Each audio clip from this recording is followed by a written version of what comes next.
estaba siendo usado por Dios. El Dios de la Biblia estaba permitiendo que su pueblo cayera cautivo en manos de un rey pagano.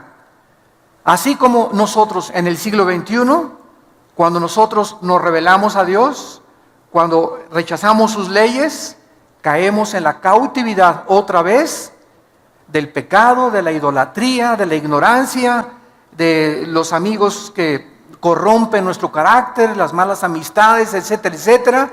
Y es lo mismo y se repite exactamente en la forma que se llevó a cabo en el Antiguo Testamento. Nabucodonosor deporta a casi más de la mitad de las personas, más de 100,000 personas se las llevó cautivas, deportadas a Babilonia. Babilonia se encontraba entre Jerusalén e Irak, porque Irak actualmente es Babilonia, como 900 kilómetros. Había como 900 kilómetros, imagínense nomás ese camino, ¿verdad?, en el que hicieron todos los deportados. Y durante este tiempo gobernaba en Jerusalén un rey llamado Joacim, en Judá. Y este rey se había rebelado contra Dios, y Nabucodonosor lo dejó en Jerusalén como un títere. Ahí se quedó Joacim gobernando, pero ya estaba bajo el estado, ¿verdad?, Jerusalén de Babilonia. Los judíos pierden totalmente desde este momento, escúchenme muy bien, desde la invasión de Nabucodonosor a Babilonia, a Jerusalén, en el año 606, 605 a.C., hasta 1948, los judíos no volvieron casi 2000 años a poder tener ni religión, ni sacrificios, y no podían hacer absolutamente nada. Entonces, a este periodo, desde la cautividad babilónica hasta más o menos cuando Cristo regrese, se llama en la Biblia el tiempo de los gentiles. Estoy dando un poco de trasfondo teológico para que tengamos un buen cimiento y un buen fundamento. Cuando tú veas en Lucas 21, hasta el tiempo de los gentiles, es el tiempo, los gentiles somos los que no somos judíos étnicamente. Somos judíos, dice Romanos 2, en el momento que recibimos a Cristo, porque tenemos la semilla de Cristo, y todos los que son de Abraham, somos hijos de Abraham. Gálatas capítulo 3, capítulo 4. Entonces no somos judíos de nacimiento, somos judíos simplemente porque la palabra judío viene de Judá, que significa alabanza. Somos los que realmente comenzamos a alabar a Dios en espíritu y en verdad. Entonces, en 1948, los judíos regresan a Israel, por primera vez cuando se les permite a través de la Liga de las Naciones regresar, y desde entonces Israel se convierte en un estado independiente, libre y soberano ante todas las naciones. Pero en el 48 regresaron como nación, pero no han podido desde el 48 hasta nuestros días regresar a sus sacrificios. Porque lo que era el templo judío quedó sepultado por el rey Herodes. Cuando ahí se construyó, lo que Herodes reconstruyó, ahí quedó, y vinieron los musulmanes en el año 606 después de Cristo y construyeron arriba del templo que era de los judíos, que consideraban el lugar santísimo, construyeron la mezquita de Omar, o la gran cúpula de la roca. Cuando tú vas a Jerusalén, es una cúpula dorada grandísima, que los musulmanes también la reclaman como propiedad de ellos y como lugar santo. Entonces los judíos dicen que ahí está, debajo del cimiento de la cúpula de la roca, el templo de Jerusalén. Solamente que se imaginan ustedes, si los judíos quieren recuperar ese lugar, vendría una tercera guerra mundial. Entonces, en 1967, la guerra de los 6 días, el general Moshe Dayan ocupó otra vez Jerusalén y recuperaron Jerusalén. Pero las Naciones Unidas le sugirieron en aquel tiempo a Israel que dejaran la cúpula de la roca en las manos de los musulmanes, porque si no vendría otra guerra inmediata. Entonces, desde aquel tiempo hasta nuestros días, si tú vas a Jerusalén, los que hemos ido, cuando entramos al Muro de los Lamentos, es la única parte, la muralla de los lamentos. Al terminar el Muro de los Lamentos comienza la propiedad de los musulmanes. Es la única parte que les permitieron a los judíos tener como propiedad. Por eso todos los judíos llegan al Muro de los Lamentos y comienzan a hacer así, y a meter papelitos y a orar y orar. ¿Qué cosas están haciendo? Llorando: Señor, regrésanos el lugar que nos pertenece. Desde el 48, ¿verdad?, están tratando de hacer esto. Entonces, esta es la razón por la cual se llama el tiempo de los gentiles, porque los gentiles o los gobiernos no judíos se tomaron control de los israelitas. Entonces, el tiempo de los gentiles va a terminar hasta que Cristo regrese, porque hasta que Cristo regrese, los judíos no van a poder tener completa libertad de sus sacrificios, y aunque se está tratando de reconstruir el templo, y lo van a hacer de acuerdo a la Biblia, según de Tesalonicenses 2, Apocalipsis capítulo 11, no van a poder establecer como lo tenían anteriormente, con todo el sacerdocio levítico que ellos reclaman continuar llevando a cabo. Muy bien, Daniel fue contemporáneo de Jeremías y de Ezequiel. En los tiempos de Daniel estaban estos profetas también, y hubo, como dije anteriormente, 2 deportaciones más. Daniel estuvo exiliado en Babilonia 60 años.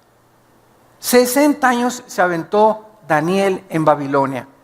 Después vinieron los medos persas, la película de los 300, no sé cuántos de ustedes la vieron, donde los persas, ¿verdad?, quieren invadir Grecia, y entonces se forma un grupo de 300 macedonios entrenados para detener en la batalla de las Termópilas, se llamó, a más de miles y miles, los sobrepasaban los persas, hasta que finalmente los persas conquistaron totalmente, ¿verdad? Entonces los persas conquistan a los babilonios, después los griegos conquistan a los persas, y después los romanos conquistan a los griegos. Y desde Roma hasta nuestros días, hace 2000 años, ya no ha habido ningún imperio mundial. Después de la Segunda Guerra Mundial se quiso levantar Estados Unidos porque ganó la guerra, junto con Inglaterra y con Rusia, y perdió la guerra Italia, la perdió Japón y la perdió Alemania, y Estados Unidos se levantó como un poder supremo político, económico y militar hasta 1950. En el 50 se levanta la Unión de las Repúblicas Socialistas Soviéticas, Rusia, para competir contra Estados Unidos en lo que se llamó la Guerra Fría. ¿Por qué es fría? Porque no hubo bombazos. Simplemente estaban los dos, rusos y americanos, compitiendo por el poder político, militar, económico. En 1963-64, Nikita Khrushchev mandó misiles a Cuba para tratar de invadir Estados Unidos. El presidente Kennedy, John Kennedy, que fue asesinado en Dallas, desafía a Khrushchev, sacan los misiles, y ya no hubo guerra entre Rusia y Estados Unidos hasta el 89, cuando Mikhail Gorbachev, uno de los primeros ministros de Rusia, declara públicamente: el sistema comunista de Rusia ha fracasado. Estamos muriéndonos de hambre, nos aislamos del mundo capitalista y necesitamos tener nexos, porque es un mundo interconectado por el internet. Ahora una nación, lo que le pasa a una nación afecta ya a todas, ¿verdad? Entonces Rusia reconoció, y Rusia bajó las manos, se derribó el muro de Berlín, que dividía a Rusia del oeste con la Rusia del este, y Rusia cayó ante los ojos de todo el mundo. Hasta hace poco el presidente Putin está tratando otra vez de levantar al oso caído, al poder ruso, desafiando al mundo como jamás desde la Segunda Guerra Mundial había habido una invasión como la que acaba de hacer con Ucrania y con Kiev. El presidente Putin diciéndole al mundo: Rusia no se va a quedar ya más con las manos cruzadas, voy a reconquistar todo lo que nos han quitado, y todas las repúblicas que se dividieron las quiere volver otra vez a reconquistar. ¿Por qué? Porque Estados Unidos ha comenzado a declinar política y económica y militarmente. El ejército de Estados Unidos ya sacaron, este año ya sacan a soldados de Afganistán y de Pakistán, y Estados Unidos ya no es el policía del mundo en el año 2014 en que nos encontramos. Ya Obama le dijo a Europa: encárguense ustedes de Putin. Dijo Obama: yo ya realmente le saco. Ya no tenemos ni el poder para luchar contra Rusia, ni para poder detener a este señor. Y ahora Europa se encuentra económicamente débil. El único país ahorita en Europa es Alemania. Francia ya es completamente sometida a Alemania. España en quiebra económicamente. Italia se está muriendo de hambre. Grecia y Portugal muriéndose de hambre. Y la única nación ahorita que está tratando de hacer un frente para impedir otra vez el gran poder de los rusos es Alemania. Angela Merkel, la presidenta de Alemania, es la única que puede intervenir. La OTAN no puede intervenir, la Organización de los Países del Atlántico del Norte, porque Rusia no pertenece y Ucrania no pertenece a la OTAN. Y solamente OTAN interviene, como en Libia cuando mataron a Gaddafi, porque Libia pertenecía y porque podían tratar de sacar a Gaddafi de Libia. Entonces ahorita Putin no tiene quien le diga no, solamente sanciones económicas y diplomáticas, y él va a seguir ampliando, y esto es exactamente lo que profetiza Ezequiel capítulo 38 hace 2600 años. No lo vean ahorita, lo menciono solamente. Gog y Magog. Gog es un líder, Magog es la tierra de los tártaros, la tierra de los escitas, que son los pobladores de la Rusia moderna. Y la Biblia hace 2600 años profetiza que Rusia se iba a levantar. Estados Unidos no aparece en la Biblia en ningún lado en las profecías de los últimos tiempos. Por más que nos cansemos de buscar y tratar de decir que es Estados Unidos, no es Estados Unidos, sino que solamente aparece Europa y el Medio Oriente, con algunas naciones de Asia como China y Japón en Apocalipsis 16 como los reyes del Oriente. Entonces todo el escenario político y económico que vamos a estudiar en Daniel, en los capítulos ya finales, se encuentra profetizado con los otros profetas hebreos para que sepamos que Dios es Dios.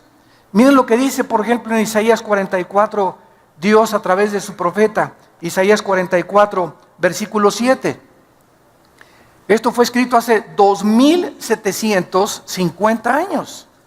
Y dice Isaías 44, 7, desde el 6, perdón, así dice Jehová, Rey de Israel, y su Redentor, Jehová de los ejércitos: yo soy el primero y yo soy el postrero, y fuera de mí no hay Dios. ¿Y quién? Dios está desafiando, ¿quién proclamará lo venidero? Lo declarará y lo pondrá en orden. Porque pues ha habido profecías, ¿verdad? Como Nostradamus profetizó, de las 100 profecías, el 10% se cumplieron. Nunca hay una profecía de ningún líder religioso en el mundo, llámese Mahoma, mucho menos Mahoma. El Corán no es un libro profético, ni el libro del Mormón, ni el libro del Maharani Banasutta, ni el Tripitaka de Buda. De ninguno de los libros sagrados se encuentra el orden, porque hay un orden en las profecías bíblicas en la que Dios puso la historia del mundo. Y cuando Dios le revela a Daniel, como lo vamos a ver más adelante en el capítulo 2, Babilonia, a través de la estatua del sueño de Nabucodonosor, tú eres la cabeza de oro. Después le dice Dios a Daniel, el segundo, desde Babilonia va a seguir otro imperio que representa los brazos y el pecho de plata, que fueron los medos persas. Después el vientre es Grecia y las dos piernas de la estatua de Daniel capítulo 2 es el imperio romano, que fue dividido en Constantinopla y en Alejandría. Y los dedos de los pies es la última forma de gobierno mundial que va a prevalecer antes de que Cristo regrese. Y estos 10 dedos de la estatua, vean ustedes que descienden de las dos piernas de la estatua de Nabucodonosor. Todo esto lo vamos a ver con mucho más detalle. Entonces, estos 10 dedos son 10 gobiernos que van a provenir del antiguo imperio romano, y que son los gobiernos de donde, de acuerdo a Daniel 7, surgirá el futuro dictador mundial, que es el anticristo. Entonces, Dios puso en orden los imperios tal como la historia lo ha visto. Babilonios, persas, griegos, romanos, y desde Roma, hace 2000 años, no ha vuelto a surgir un imperio. Hitler quiso tratar de conquistar y no conquistó nada más que Checoslovaquia y Polonia y algunas cosas, pero ahí vino la guerra y le impidieron que el nazismo, el Partido Nacional Socialista, se expandiera. Entonces vemos que es increíble la exactitud de las profecías bíblicas, porque como dice Dios, ¿quién otro? Para que alguien sepa el futuro con tantos detalles, solo Dios lo puede hacer. Y continúa diciendo, ¿quién lo proclamará y lo declarará y lo pondré en orden delante de mí, como yo hago yo desde que establecí el pueblo antiguo? Lean Génesis, ¿qué le dijo Dios a Abraham? Abraham, van a ir a Egipto y van a ser 400 años cautivos. Se cumplió al pie de la letra. El pueblo judío, de acuerdo a la historia, a la arqueología y a la paleontología, ¿verdad? Y a la antropología dan testimonio que las profecías, que la historicidad, que la geografía de la Biblia no son cuentos de hadas, ni son los superhéroes, ni Superman, ni Aladino y la lámpara maravillosa. La Biblia está respaldada por la arqueología, la paleontología, la antropología, la historia, la geografía. Nos da fechas, la Biblia nos da los nombres de los reyes que prevalecieron en el tiempo en que la Biblia fue desarrollada. Y todo esto, ¿verdad?, para que nos demos cuenta de algo. Las evidencias aquí están. ¿Quién es un ateo? Un ateo no es una persona que no tenga evidencias. Las evidencias ahí están y las puedes buscar, y esto te da testimonio de que esto es sobrenatural. El problema del ateísmo no es eso, el problema del ateísmo es su moral. Cuando llegan a la irracionalidad, como va a ser el próximo mensaje que vamos a compartir, la locura del ateísmo en el World Trade Center, creo que es el mes que entra, ahí voy a compartir. El ateísmo tiene una base: la nada produjo todo. Esa es la raíz del ateísmo y de la evolución. Tu maestro en la universidad, dile: oye, la nada, para ser ateo tú tienes que creer algo, que la nada produjo la creación. Y cuando la nada ha producido algo, la nada no produce nada. El mismo Carlos Darwin, Carlos Sagan, que eran ateos, estuvieron de acuerdo. Stephen Hawking, que es el más grande físico matemático actualmente en Inglaterra, reconoce, aunque no reconocen a Dios, que todo tuvo un principio. Entonces, si dicen que fue una explosión en el universo, bueno, ¿quién produjo la explosión? ¿Batman? ¿O Robin, su compañero? ¿O el hombre araña? ¿Quién produjo la explosión? Ahora la materia, ok, si fue una explosión de rocas, fueron puras rocas. ¿De dónde salió el pensamiento? Virgen del Socorro. La conciencia. ¿De dónde? ¿Quién formó el código genético hereditario de cada persona? ¿Quién formó a un chango para que trajera una changa? ¿A un jirafo para que tenga una jirafa? ¿A un hipopótamo para que tenga una hipopótama? ¿A un rinoceronte para que tenga una rinoceronta? Cada cosa con su hombre y hembra, hombre y hembra, hombre y hembra. Digo, esto es absurdo completamente, creer que por accidente, a través de millones de años, surgió la creación. El necio dice en su corazón: no hay Dios, dice el Salmo 14. Entonces, Dios nos muestra, ¿verdad?, que Él lo ha hecho desde el principio para que el que tenga sed, que venga y que beba del agua.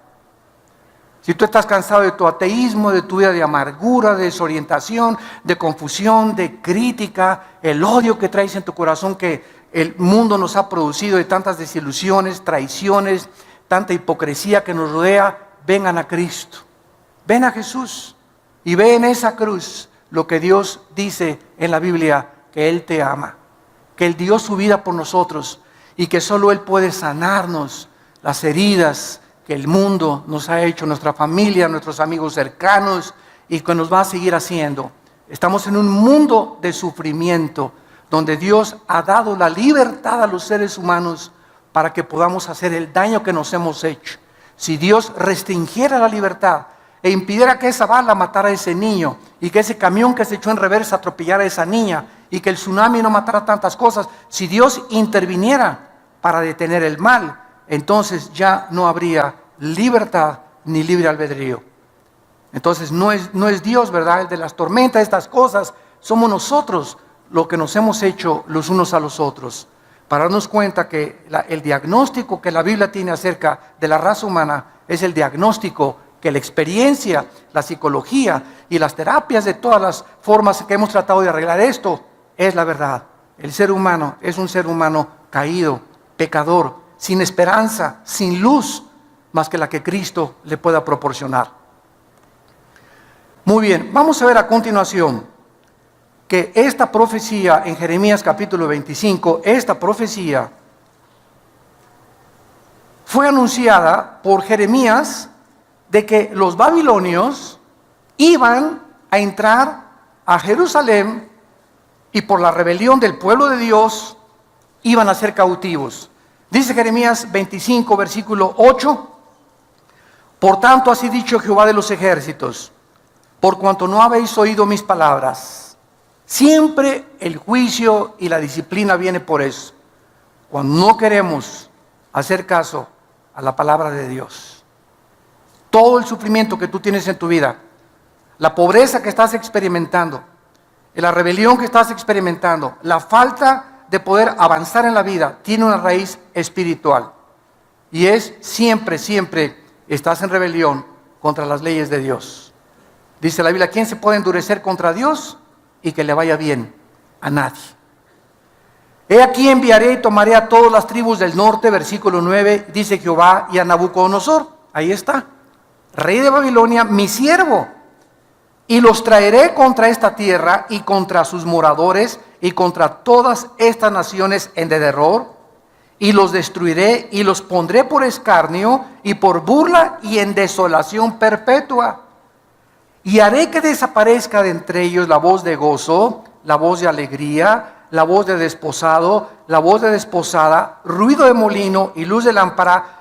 Toda esta tierra será puesta en ruinas y en espanto, y servirán estas naciones hasta determina la cantidad de años. Las servirán a Babilonia 70 años. Cuando Daniel tenía ya como unos 70, me imagino unos 75, 80 años de edad, Daniel, después de Babilonia, sirvió al imperio persa. Daniel, siempre como oficial, con un rango muy elevado, porque le reconocieron siempre que era más inteligente que los brujos y los astrólogos y que los magos y que los caldeos. Daniel, como a los 75, 80 años de edad, descubre esta profecía de Jeremías, que a los 70 años Dios los iba a libertar. Se iba a acabar el exilio de los babilonios, porque estuvieron como 60, 70 años deportados, completamente lejos de su país, sin tierra, sin templo, sin ninguna propiedad, completamente aislados del mundo. Y entonces Daniel dice, estamos cerquita de los 70 años, y cuando llegamos al capítulo 9 y 10 de Daniel, ¿qué hace Daniel? Cuando descubre que el tiempo está cerca para que ellos regresen a Jerusalén, Daniel se pone a orar y a ayunar durante 3 semanas. Y es cuando se desata la guerra cósmica que vamos a ver también, cuando un ángel de Dios baja del cielo a traerle a Daniel la respuesta de qué iba a pasar, cuál era el futuro de la ciudad de Jerusalén y de los santos de Dios. Y un principado satánico, en aquel tiempo era el imperio persa, que impide que el ángel de Dios le lleve este mensaje a Daniel, y se hace una guerra en el cielo mientras Daniel está orando. Vamos a aprender también en el libro de Daniel que la oración desata la guerra cósmica. La oración es un estado de guerra. Cuando tú caes de rodillas y cuando te pones a orar, estás mandando misiles, metralleta, K-47, Uzi, balazos, ¿verdad? Estás comenzando a bombardear el mundo invisible espiritual, estás comenzando a abrirte cancha, estás comenzando a proteger a tus hijos, a tu familia, a tu negocio. Siempre que oramos, comenzamos a entrar en una guerra sin que nos demos cuenta, pero el libro de Daniel nos corre las cortinas y nos muestra que cuando oramos, entramos en guerra espiritual. Entonces ya, ¿verdad? Lo vamos a ver más adelante. El ángel ya le trae el mensaje a Daniel y le explica ya en Daniel 11 y 12, que son los últimos capítulos de Daniel, lo que va a pasar en el futuro con Jerusalén. Ya se profetiza el anticristo en el capítulo 7, 8, 9 y el 10 y el 11, cómo es el anticristo, el carácter del último dictador mundial y lo que va a pasar antes de que Cristo regrese. Es un libro maravilloso, Daniel. Muy bien, vamos a ver ahora en Daniel algunas doctrinas como introducción. Los temas que se tratan en este libro son 8 principalmente, 8 temas doctrinales. Número 1, Daniel establece sin lugar a dudas la soberanía de Dios.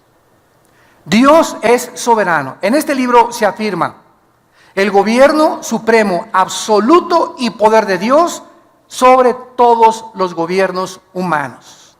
Dios pone y Dios quita reyes. Dios avergüenza y Dios humilla a los dictadores, y Dios les da oportunidad, como a José Stalin, como a Benito Mussolini, como a Hitler, como a Saddam Hussein, a muchos de ellos, otro presidente sudamericano que se acaba de morir también, les da oportunidad que lo hagan, para que nosotros nos demos cuenta de qué forma tan grande es la idolatría del ser humano hacia el ser humano. Hacemos como los césares romanos. Los césares romanos se proclamaron dioses y el pueblo los adoró como dioses. Dios mío, tú te niegas a adorar al Dios verdadero y adoras al cantante fulano de tal en la televisión. Y las muchachas hasta se desvisten y están dispuestas hasta perder su virginidad por ese ídolo cantante. Es un Dios para ellas. Y si no tenemos a un Dios cantante, lo tenemos en el deporte, lo tenemos religiosamente, ¿verdad? Y viene el representante de una religión y lo adoran como a un Dios. Y cuando los apóstoles comienzan a ser enviados al mundo, ¿se acuerdan ustedes en el libro de los Hechos? Y la gente se acercaba con Pablo y con Pedro y se hincaban y les querían besar la mano. ¿Qué decían los apóstoles? Párense, nosotros somos hombres igual que ustedes, adoren a Dios. Pero no lo hemos aprendido. Seguimos, ¿por qué? Porque nos gusta la adoración. ¿A quién no le gusta que lo exalten, que le aplauden, que se hinquen delante de ti, que te besen la mano? ¿Verdad? ¿A quién no le gusta eso? ¿A quién no le gusta sentirse atraído y reconocido donde quiera que tú vayas? Es la naturaleza pecaminosa del ser humano. Y cuando los hombres de Dios, ¿verdad?, entramos a ese mundo donde la gente, mucha gente, usted no se imagina, yo tengo gente que ha ido a Sudamérica, que se acercan conmigo y se hincan delante de mí por ignorancia, porque creen que somos, me dicen padrecito, ¿verdad? O tantas cosas que le dicen a uno, ¿verdad? Y hermano, párese, ¿verdad? Párate, o sea, nunca te hinques delante de un hombre, ni menos le beses la mano, ni lo veas como un Dios. Somos como ustedes, con pies de barro, hombres con defectos que por la gracia de Dios somos lo que somos y lo que Dios nos ha dado, pero no somos ni más grandes, ni más poderosos, ni más santos, ¿verdad? Mucho menos, ¿verdad?, que cualquiera de aquellos que Dios ha llamado para servirle. Pero es la tendencia del ser humano. Ves un artista y te le hincas y ves y llegas y mi autógrafo, ¿y para qué esta cochina firma, hombre? Se va a ahorrar con el tiempo. Pero así somos, ¿no? Nos encanta eso, porque lo traemos por la naturaleza humana. Entonces Dios nos muestra en la Biblia que Él es soberano, que Él tiene el poder sobre todo. Daniel sirvió bajo los más poderosos imperios de la historia. Sin embargo, aunque todos estos imperios surgieron, ¿se acuerdan de los jardines colgantes de Babilonia? Que se consideraron una de las 7 maravillas del mundo por el rey Nabucodonosor.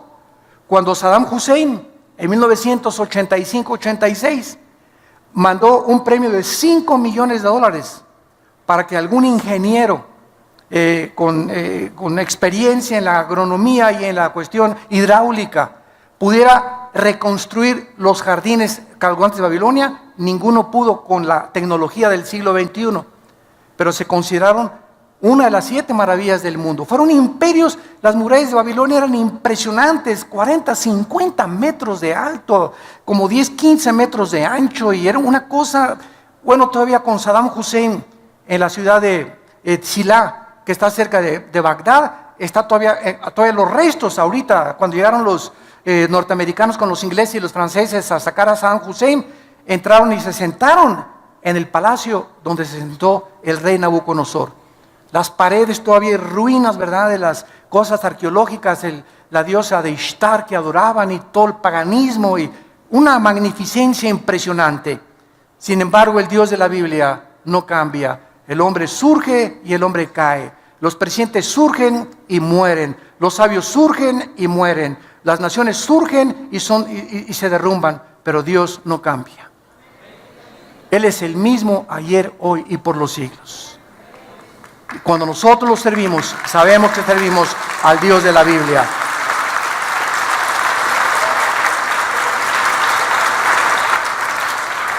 Dice en Isaías 40, el profeta, capítulo 40, versículo 15: He aquí que las naciones les son como la gota de agua que cae del cubo, y como menudo polvo en las balanzas les son estimadas.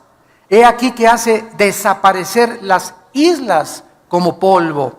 Versículo 17. Como nada son todas las naciones, como nada son todas las naciones delante de él. Y en su comparación serán estimadas en menos que nada y que lo que no es. Versículo 23 y 24. Él convierte en nada a los poderosos Dice la Biblia, y a los que gobiernan la tierra hace como cosa vana, como si nunca hubieran sido plantados, como si nunca hubieran sido sembrados, como si nunca su tronco hubiera tenido raíz en la tierra, tan pronto como soplen ellos, se secan y el torbellino los lleva como hojarasca. Esta es la comparación del Espíritu Santo, del Dios Todopoderoso, que es nuestro patrón supremo y sobre toda la historia humana. Y aquí estamos los hombres, ¿verdad? Teniendo miedo del hombre, sirviendo al hombre, adorando al hombre, inclinándonos delante de personas como tú y como yo, que no nos dieron ni siquiera la vida por la ignorancia del corazón humano. Y cuando venimos a la verdad, se nos caen las vendas y nos damos cuenta, ¿verdad? La idolatría que hay en el corazón del hombre. ¿Y por qué viene esta idolatría? Psicológicamente, porque necesitamos a alguien a quien adorar. Y si no sabemos quién, agarramos un tronco y le damos la forma de un hombre y lo cortamos y lo ponemos y nos hincamos ante el tronco y la forma que nosotros le dimos.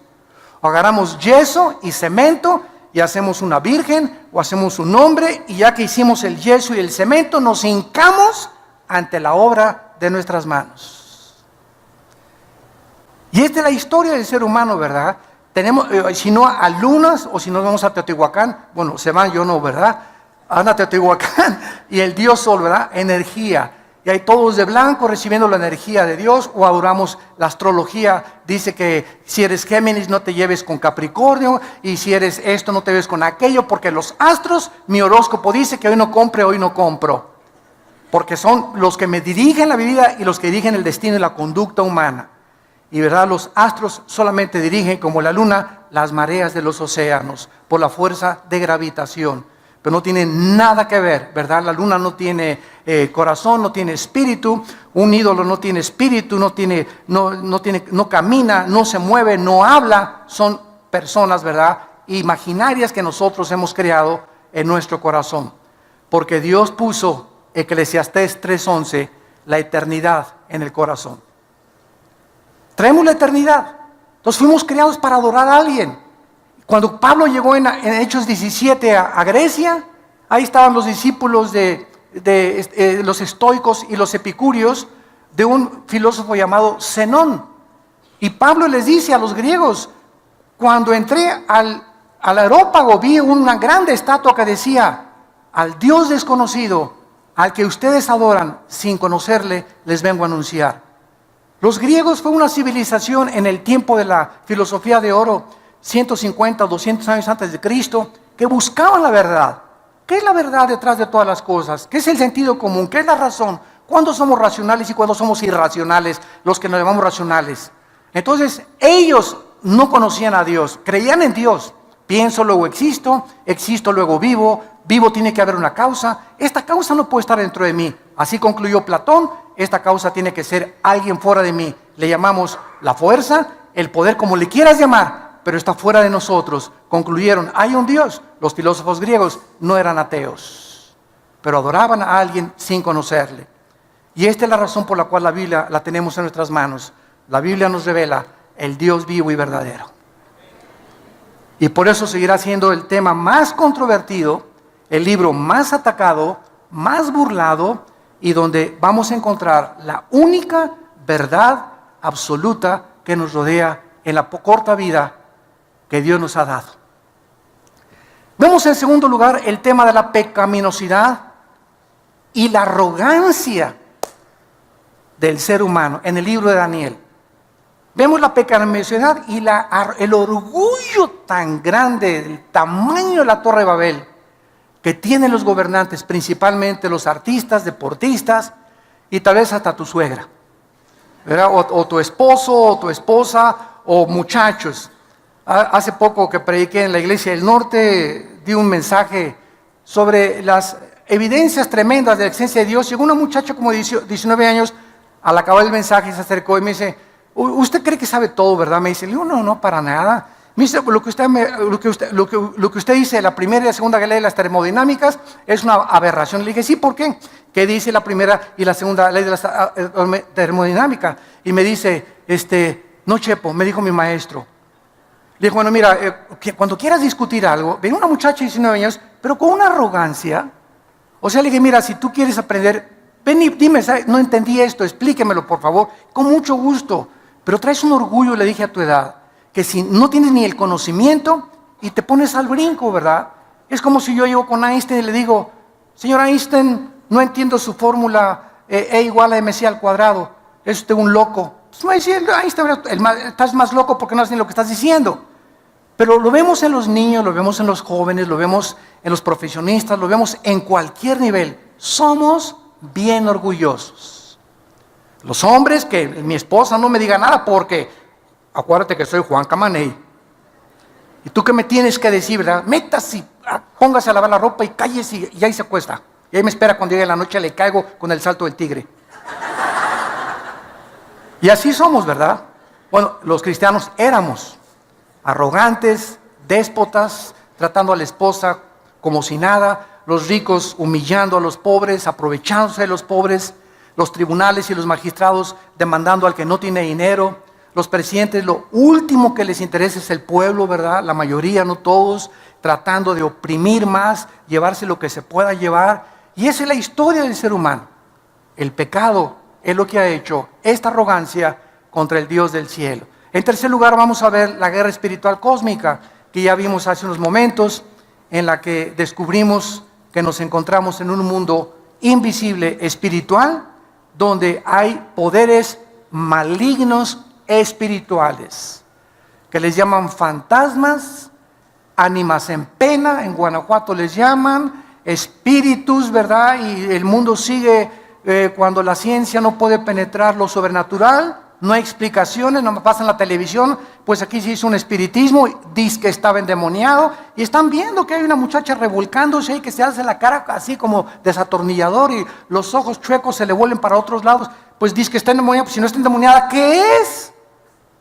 Trae al mejor médico, entonces que me explique qué es entonces, ¿que tiene dolor de cabeza? El dolor de cabeza hace que se le enchueque la cabeza y que se le salga la lengua como y que hable con otra voz. Digo, ahí están viendo y no reconocen que es algo sobrenatural, pero su orgullo médico y científico le impide al mundo reconocer la luz y la verdad. En cuarto lugar, la veracidad de la palabra de Dios. Ningún otro libro de la Biblia contiene tantas profecías cumplidas y probadas a través de la historia, como vimos a través de la arqueología, paleontología, antropología, geografía, porque se profetiza el surgimiento y la caída de los más grandes imperios mundiales: Babilonia, Medo-Persia, Grecia y Roma. Aquí lo encontramos en el libro de Daniel. En quinto lugar, vamos a encontrar el tema doctrinal del surgimiento del anticristo.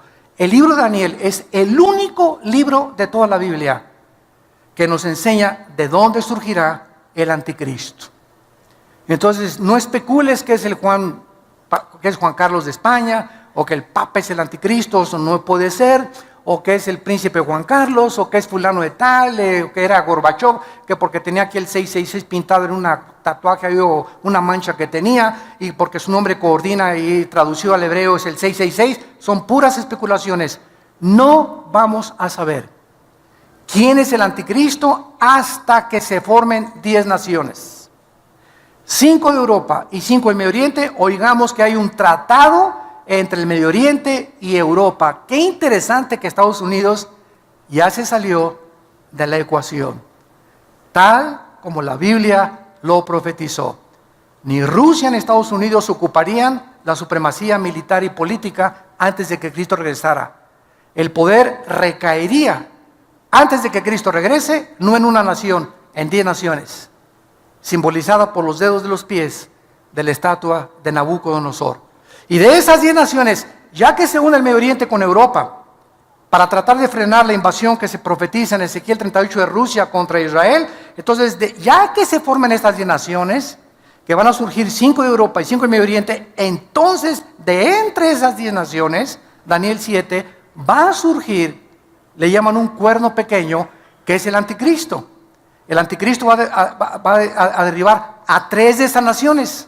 Van a quedar 7 naciones. Y Apocalipsis 17 dice que al anticristo será el octavo. Entonces, hasta que no veamos eso, no podemos especular ni decir que el anticristo es este o que es aquello.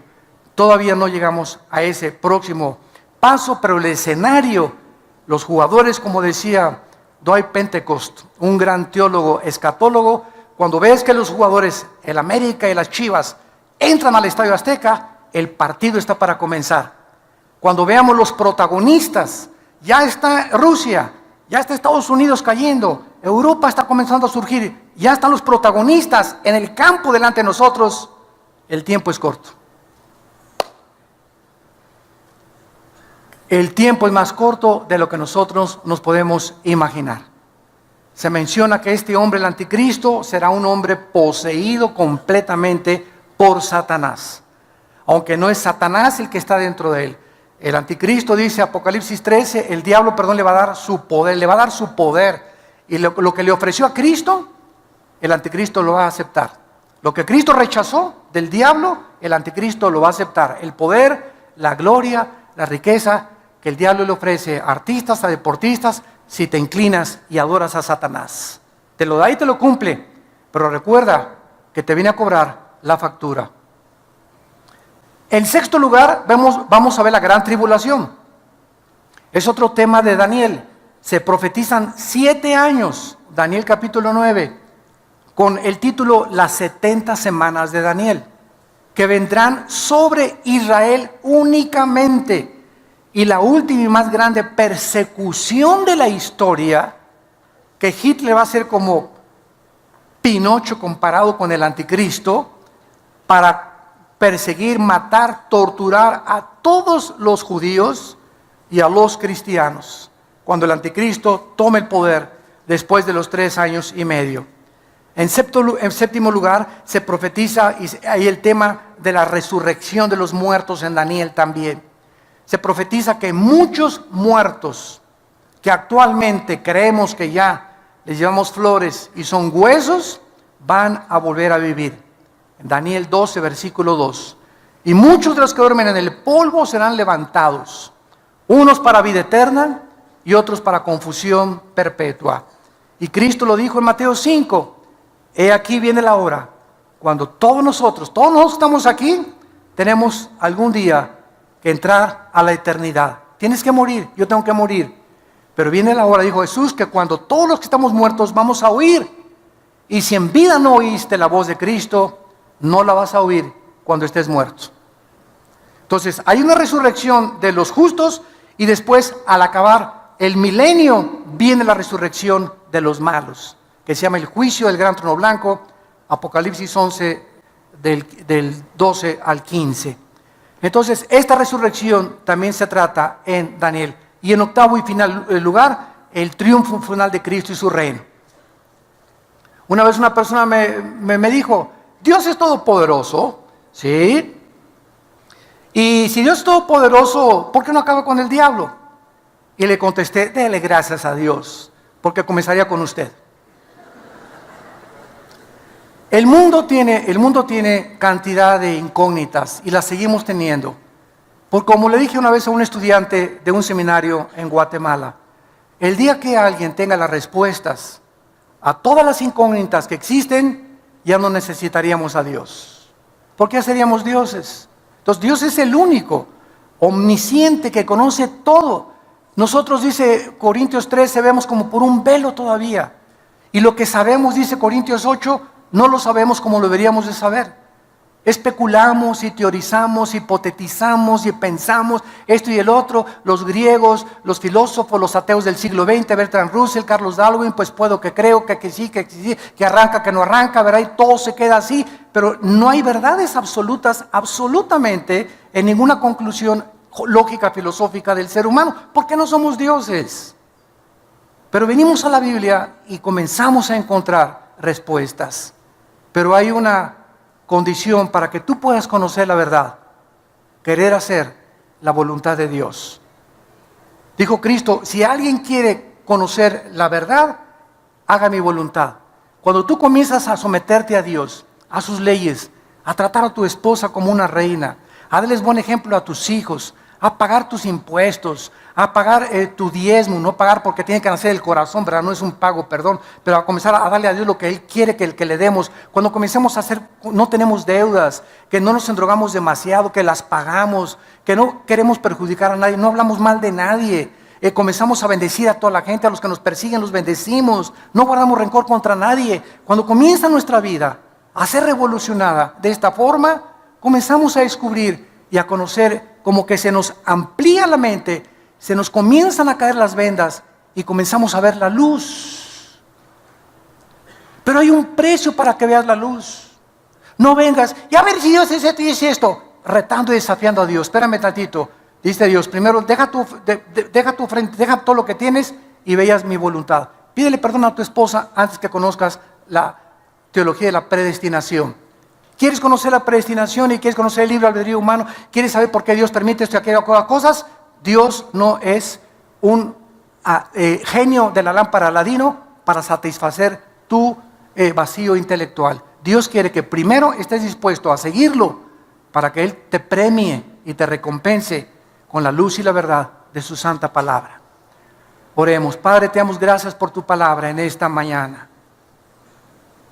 Gracias porque tu Espíritu nos ha comenzado a abrir el entendimiento de tu palabra para que la luz pueda entrar a nuestras vidas y podamos conocer la verdad, el camino, la justicia y la santidad, que sin esta santidad no podemos entender las cosas más profundas del Espíritu de Dios.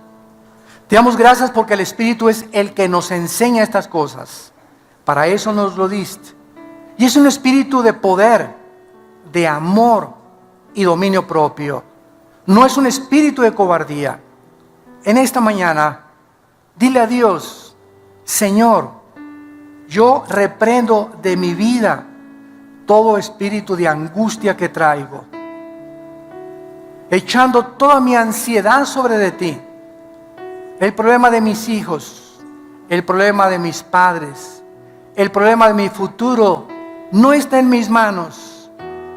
Oh Dios, gracias porque no soy Dios, no soy diosa. Quiero solamente descansar en ti. Te entrego, Señor, mis afanes, mis ansiedades. Quiero tener paz.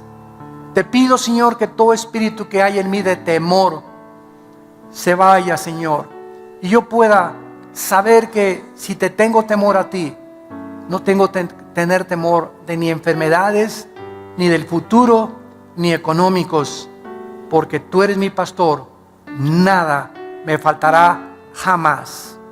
Si diste tu vida por mí, ¿cómo no me darás todas las cosas? Si diste tu sangre en una cruz para que yo pudiera entender cuánto eternamente me has amado. Gracias, Señor, por ser mi pastor, en quien puedo llorar, en quien puedo descansar. Guíame por sendas de justicia por amor de tu nombre. Aunque ande en valle de sombras y de muerte, no tendré miedo de nada en la vida, porque tú estás conmigo y nunca me dejarás, nunca me desampararás. Aunque yo crea que me has desamparado, estás conmigo y estarás siempre hasta el final de mi vida. El bien y la misericordia me seguirán todos los días de mi vida, y en tu casa algún día, oh Dios, toda esta vida de problemas y sufrimientos no se comparará cuando en aquel día me abra los brazos y me digas: ven, bendito, bendita de mi Padre, desde antes de la fundación del mundo, al reino que había preparado para aquellos que me han seguido con todo su corazón. Y ahora muchos de ustedes que no tienen a Cristo, que han venido tal vez de visita, otra vez por curiosidad, y estoy seguro que entraste a esta conferencia confundido, vacía, desorientado, con tantos problemas y tantas angustias. Te invito a que vengas en esta mañana a una cruz. No te invito a ninguna religión. Ven a la cruz, a un hombre que se llama Jesucristo, para que Él entre a tu vida y experimentes el poder de su resurrección con estas palabras: Señor, te pido perdón por mis pecados. Creo que en la cruz pagaste por ellos con tu sangre, que a los 3 días resucitaste de entre los muertos, y te recibo como mi Señor y mi Salvador en mi vida, en el nombre de Jesús. Amén. Gracias a Dios por su palabra. Gracias a Dios.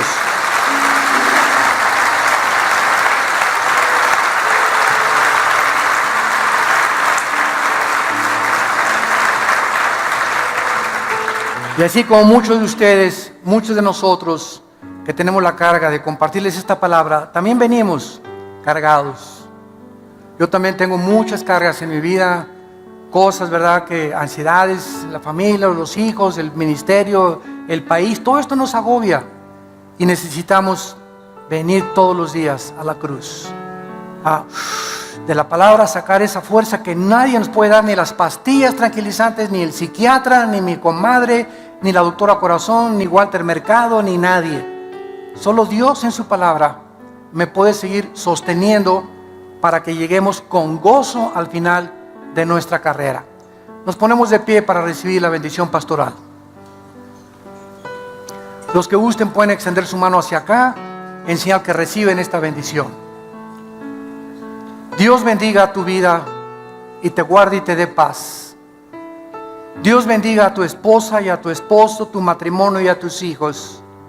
Dios bendiga a tus animales domésticos. Dios bendiga los alimentos de tu hogar. Dios te guarde cuando salgas a la calle para que regreses contento a tu casa, con alegría en tu corazón, para orar con tus hijos y tu familia. Dios te llene de todo el poder de su conocimiento y sabiduría, para que siempre apruebes lo mejor, andando como es digno de un hijo y de una hija de Dios, llevando fruto en todo tiempo, creciendo en su conocimiento y en toda su gracia, y mostrándole a la gente el amor de Cristo que sobrepasa todo entendimiento. Dios guarde tus pensamientos y tu corazón en Cristo Jesús, en su nombre precioso. Que tengan mucha paz. Amén.